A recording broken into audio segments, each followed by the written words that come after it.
What's up, YouTube, and welcome to another episode of the Upland Show. This is the third video in the series of the updates to the Upland economy. This is a cool one. This one may have some community frustration. There's a lot of people who've made a living off this feature. There's a lot of people who have done some interesting things, so let's jump right into it. The collection holding requirements for awards. Let's first discuss what that means. Let me show you. Let's jump into Upland here. If I go to Morris Park in Bronx, or if I just open up my collections in the Bronx, let me go to Morris Park because I have some properties here. You can see that there's a 2,000 UPX reward if I collect this, right? So if I go edit collection, I fill the collection. If it'll load, there's 2. Once I do 3, you'll be able to see that I can fill the collection. And once I fill the collection, I can now get my one-time reward bonus. So it's going to pop up there. Great. Rad. You earned 2,000 UPX. And then I can collect that. So that is what's called what do they call it here? Requirements, collection holding requirements for awards. So that is my award for that collection.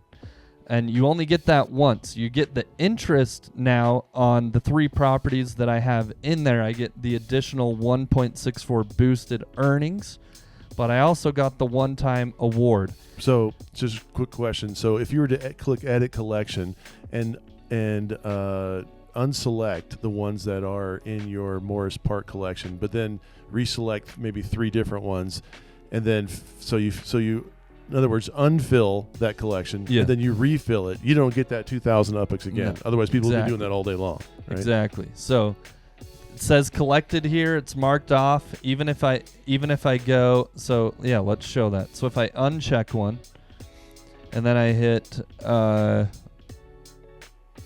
done, it's going to show not active. Okay. See, gotcha. Active over here and then not active here, but it still says the reward has been collected. That's a one-time thing. Okay. So you can see that if you look at some of these numbers, there's some really lucrative, like that's $20 worth.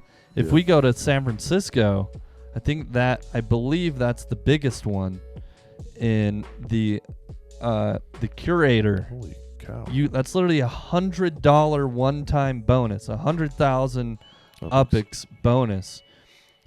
There are a lot of players who've set up little networks where they trade collections for collections with other players.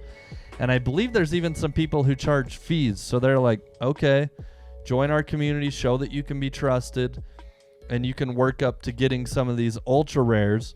But what's going to happen is if I give you this curator, you're going to have to buy a property from me in return for 50,000 UPX or something so that I'm getting half of that. So I know that there's some people who are doing things like that. Okay. I'm not sure how the Upland team, if they support the use of that or whatever, but I know that that's going on, and I don't think anyone's being banned for that. That's just kind of part of the game.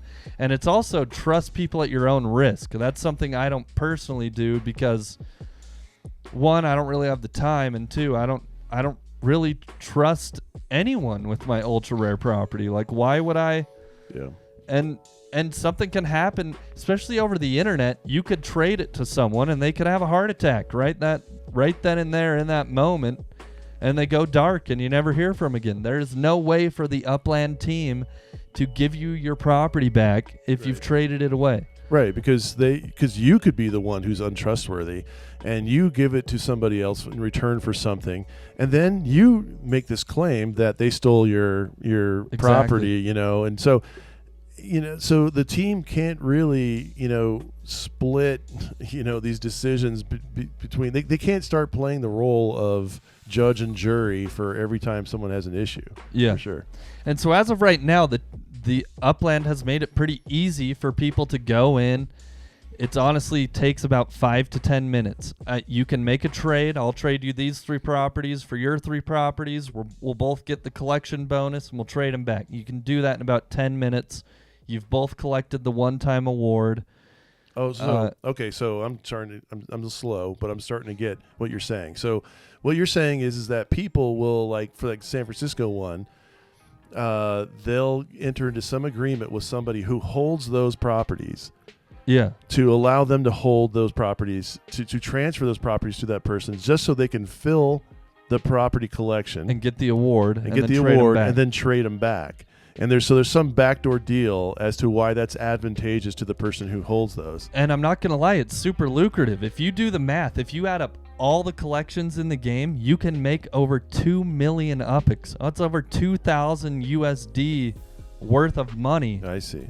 In just collection swapping. Wow. So that alone, it's like you could see how that could get way out of hand. Sure. Like you could build some community where you're like, hey Johnny, you get 3 friends to join. I own 1 set of every collection, and I'm gonna trade them all of these properties, and then they'll get to keep $1,000 worth, but I also get 1,000. And that kind of becomes scammy, dude. Like if you're just creating too much money out of thin air. Right. I personally have not been a big fan of that. Right, because you're gaming the system. I think that's one of the worst features for the Upland economy long term. Because how your average player doesn't come in and spend $2,000. Yeah. So the fact that the game can create $2,000 just out of thin air. Yeah, it'll go bankrupt eventually. It's gonna just mess with the economy long term. Way too much. So I really like this, and what they're introducing is what's called the collection holding requirements for awards. So, collections are one of the core mechanics of buying and holding property in Upland, allowing players to mix and match their holdings to boost their yields significantly. With the large influx of activity, we felt it necessary to revisit these mechanics to prevent current and future abuse of these bonuses, which we just explained, how you could very easily abuse these bonuses. As such, we will be introducing a holding period to collection bonuses, meaning that above a certain reward threshold, players will have to hold the collection for a fixed period of time before they can collect their one-time UPICs bonus. So let's jump back in. Let's just assume they're going to make it for like limited collections and above. Maybe like, let's go back to Brooklyn because I think I do have a non-limited Bushwick. Oh, no, I've collected all of them. Oh, no, Bronx. Sorry, I wanted Bronx. So 450. So let's say they're going to do everyone that's under 1,000.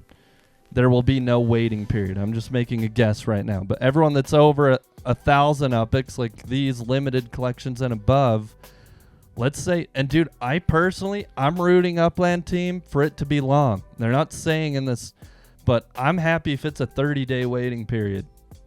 Because that's like at least a week.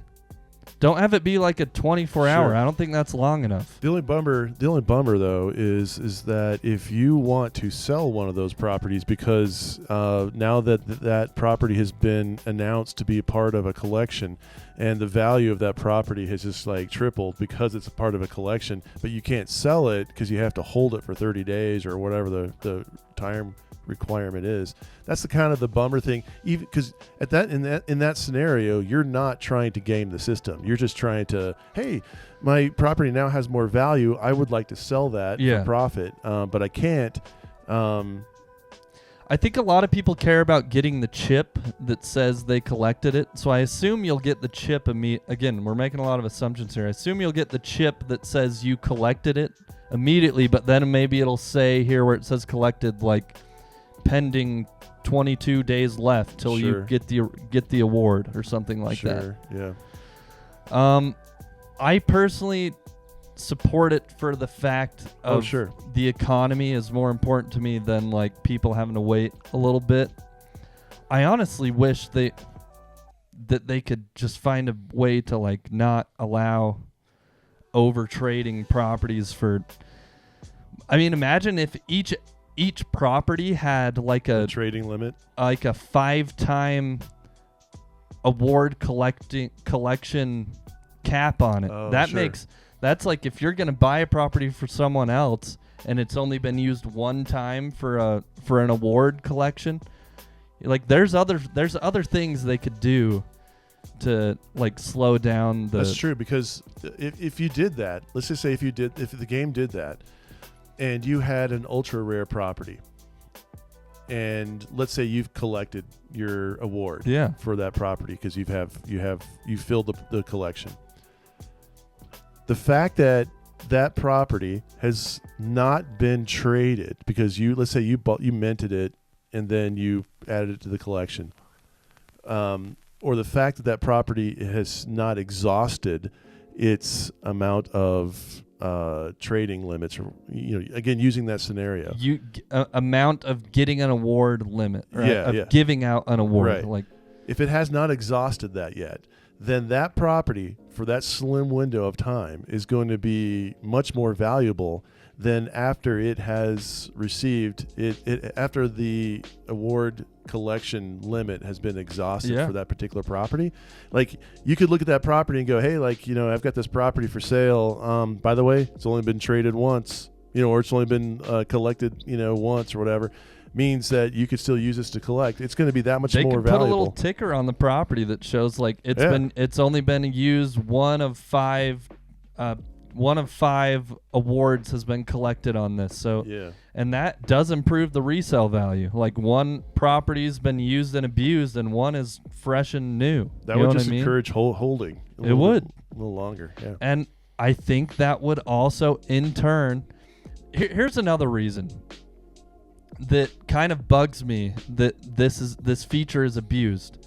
Let me show you here. I am one of I don't know how many people, but one of the newer ultra rare collections that has been announced is in Nashville, and it's this Jackson Boulevard.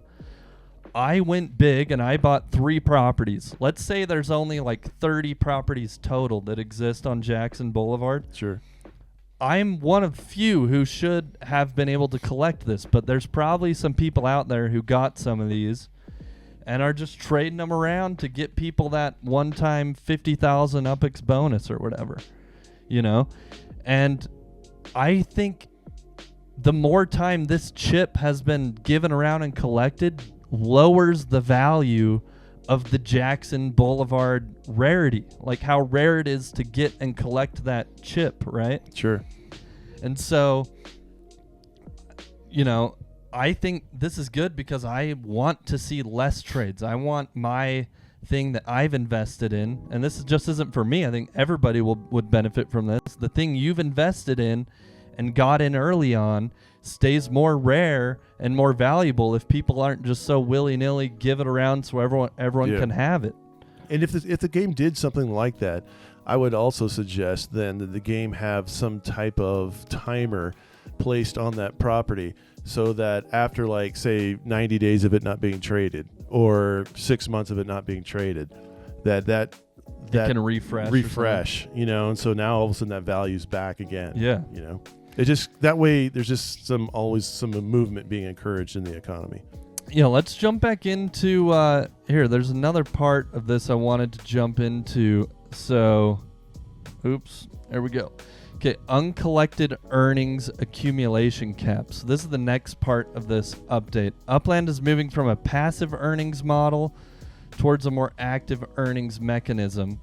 Long story short here, what they're doing is this will mainly only affect the big dogs in the game. If you think about this, so they're giving an example here of if the accumulation cap is 500,000 UPX, earnings will stop accruing until the player claims their UPX. So this will only affect people who have a lot of money in the game and aren't logging in on a regular basis. And we were discussing before the show like some interesting reasons why this could be really valuable for the economy long term. Let's say some billionaire came in and bought up a ton of properties and heaven forbid they passed away and no one was able to take over their account. And they're going to have a lot of money just sitting there that would be accruing, and that community pool we've discussed would have to be continuously giving money to that player. Right. But because they can't collect that anymore, that allows the community pool to be used towards the active player base. And I like that Upland is encouraging players to be more active. Yeah, I agree. And it also makes it, to me, it begs the question, and I believe I know the answer to this, but it begs the question, is UPX, is there a finite amount of UPX? To what degree can the UPX or the Upland team just mint new UPX and at their leisure, at their whim? Because if what this suggests to me is that there is a finite amount, because you don't want, if there's a finite amount, you don't want some of that money to keep flowing into these black holes. Yeah. Like these players who have abandoned the game for whatever reason. That's what would hurt the economy. Right? That would hurt the economy. Now, if Upland could just, mint new UPX at their leisure, whatever they wanted, at their whim, it probably wouldn't matter if it just keeps getting just put into this abyss. I mean, it obviously would matter, but not to the degree that it would if it was limited, I guess. Yeah. Just a tangent. That's a good point. So let's also discuss one more update here that I'm pretty excited about. I keep pressing my camera instead of the... Here we go. The NFT to USD cap removal. So currently, as it stands today, the most you can sell a property for in USD is $10,000. So let's say, for example, I bought a property that was $12 million or 12 million UPX. So I can't turn around and sell that for 10,000 USD and make any money on it. Right. So there's a lot of properties that have sold. There's a lot of landmark properties that have sold for like 25 million UPX, 40 million UPX. Those are worth $25,000 and $40,000 respectively. So a player's going to want to be able to sell that for more USD than they paid for it. So this is an exciting announcement because now players will be able to sell. They haven't said there's a cap. So I think in theory, we could see a property sell for $100,000, $200,000, even $1 million USD at some point in Upland. Wow. And all that a player has to do is somehow get that money into their Tilia wallet, and then once it's in their wallet, they can then buy that from the other player. So I'm excited to list because I have a few that I would like to sell. In fact, I have one listed right now. It's a Skyland Manhattan property that I paid like $5 million. I minted $5 million UPX for, so it has really high returns. Wow. And the boost on that one is like 2.6 boost, and I only have it listed for 10,000 USD right now because I kind of want to get some money out of the game. So I personally will plan on lifting that if it doesn't sell by then to at least like $12,000, So, and there's other properties. I'm sure you have some that you'd probably list for like 15,000 or something. I think this is good for a lot of the people who are investing more heavily into those bigger, ultra rare or landmark properties to feel safer that they're going to be able to sell that for a USD return. Yep. And prior to this, it was kind of scary having such a big property and not being sure if you'll be able to realize that value back. Absolutely. So just wanted to share that update. Those were the 3 big updates from this video. We will, however, drop one more video in this series. So we hope to see you in the next one. Peace out.